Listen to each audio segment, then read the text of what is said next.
दोस्तों, जब हम आशा भोसले का नाम सुनते हैं तो हमारे मन में क्या आता है? एक ऐसी आवाज जिसने 7 दशकों तक भारतीय सिनेमा पर राज किया। 12,000 से ज्यादा गाने और गिनीज वर्ल्ड रिकॉर्ड। हम उन्हें सफलता के शिखर पर देखते हैं। हम उनकी चमक, उनके अवार्ड्स और उनके वर्ल्ड टूर को देखते हैं। लेकिन 92 साल की उम्र में उन्होंने अपनी जिंदगी का एक ऐसा सच साझा किया जिसे सुनकर हर छात्र को रुक कर सोचने की जरूरत है। उन्हें इस बात का मलाल नहीं था कि उन्होंने कोई गाना कम गाया, बल्कि उनका सबसे बड़ा अफसोस था उनकी अधूरी शिक्षा। आज की इस वीडियो में हम आशा जी को उन्हीं की कहानी के जरिए समझने की कोशिश करेंगे। आज जो किताबें आपके हाथों में है वो सिर्फ कागज के पन्ने नहीं, बल्कि दुनिया जीतने की चाबी है। कल्पना कीजिए, साल 1943 की दुनिया युद्ध से जूझ रही थी और भारत आजादी की लड़ाई लड़ रहा था। उस वक्त एक 10 साल की बच्ची को स्कूल छोड़ना पड़ा। वो बच्ची कोई और नहीं बल्कि आशा भोसले जी थी। उन्होंने स्कूल अपनी मर्जी से नहीं छोड़ा, बल्कि परिवार की जिम्मेदारी उठाने के लिए छोड़ा था। आशा जी ने एक इंटरव्यू में बताया था कि 80 साल पहले समाज की सोच अलग थी। लोग सोचते थे कि लड़कियों को पढ़ाकर क्या करना है, उन्हें तो घर ही संभालना है। लेकिन आशा जी के अंदर सीखने की एक गहरी भूख थी। उन्होंने 10 साल की उम्र से ही दिन रात मेहनत करना शुरू कर दिया। सफलता मिली, शोहरत मिली, लेकिन एक खालीपन हमेशा रहा। उन्होंने दुबई के एक लेक्चर में कहा था, मैं वास्तव में चाहती हूँ कि मैं और पढ़ी लिखी होती।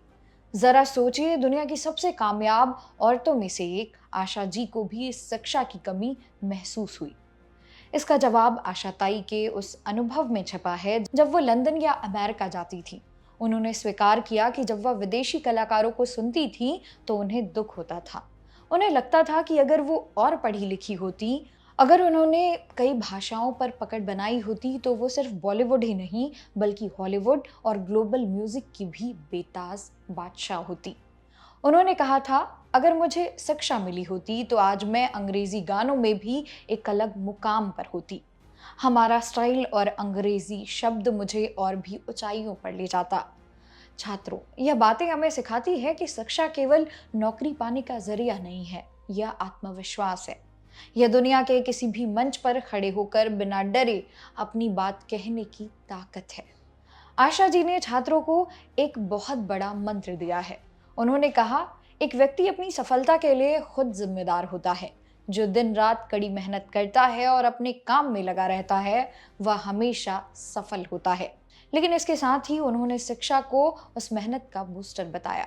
आज आपके पास संसाधन है, इंटरनेट है, स्कूल है, कॉलेज है। आशा जी के पास ये सब नहीं था। उन्होंने संघर्ष से रास्ता बनाया, लेकिन वो चाहती थी कि उस रास्ते पर शिक्षा की रोशनी वो लेकर चले। वे कहती थीं कि मेहनत का कोई विकल्प नहीं होता, लेकिन अगर मेहनत के साथ शिक्षा जुड़ जाए तो आप लोकल से ग्लोबल बन जाते हैं। दोस्तों, आशा भोसले जी की कहानी हमें दो चीजें सिखाती है। पहला, कभी हार मत मानो, चाहे परिस्थितियां कैसी भी हों, मेहनत करना मत छोड़ो। दूसरा, शिक्षा की कद्र करो।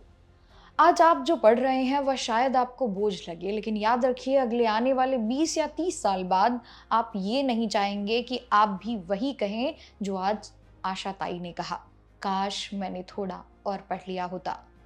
आज जब आप अपनी क्लास में बैठें या किताबें खोलें तो याद रखिएगा कि आप सिर्फ एक एग्जाम की तैयारी नहीं कर रहे हैं, बल्कि अपने आने वाली जिंदगी की उन ऊंचाइयों की तैयारी कर रहे हैं जहां पहुंचने का सपना एक महान गायिका ने भी देखा था। तो क्या आप तैयार हैं अपनी शिक्षा को अपनी सबसे बड़ी ताकत बनाने के लिए? कमेंट में अपने विचार जरूर साझा करें। इसी तरह की और वीडियोस को देखने के लिए सब्सक्राइब करें जागरण जोश। मेरा नाम है मोनाली पांडे। मिलते हैं अगले वीडियो में, तब तक के लिए ऑल द बेस्ट।